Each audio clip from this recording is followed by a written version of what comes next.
Jaguatiricacá, oi, tatá, jaguatiricacá, oi, tatá, jaguatiricacá, oi, tatá. E tio Mário falava, olha, vocês estão ouvindo? É o assobio do Saci, lá longe.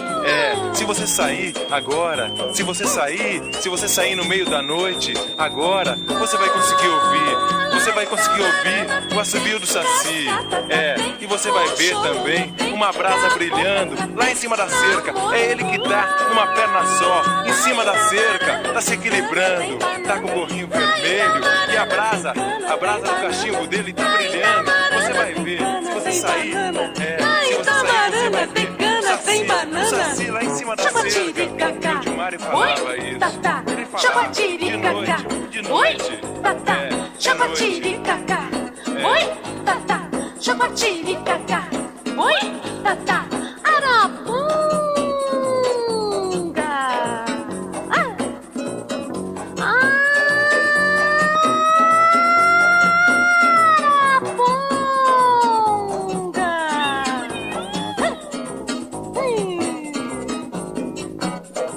Jaguatiricacá, oi, tatá, jaguatiricacá, oi, tatá.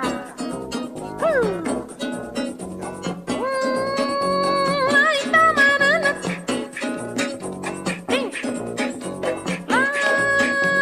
lá em Tamarana tem, cascata tem, monchololô tem, cabocla tem, namororolá. Lá em Tamarana tem cana, tem banana. Lá em Tamarana tem cana, tem banana. Lá em Tamarana tem cana, tem banana, tem. E tio Mário falava, olha o assobio do Saci lá longe. Olha, se você sair agora, nessa escuridão, nesse breu da noite, você vai conseguir ver uma brasa brilhando lá em cima, lá perto da aldeia dos índios. Aquela brasa é do cachimbo do Saci que tá brilhando. Ele tá pintando.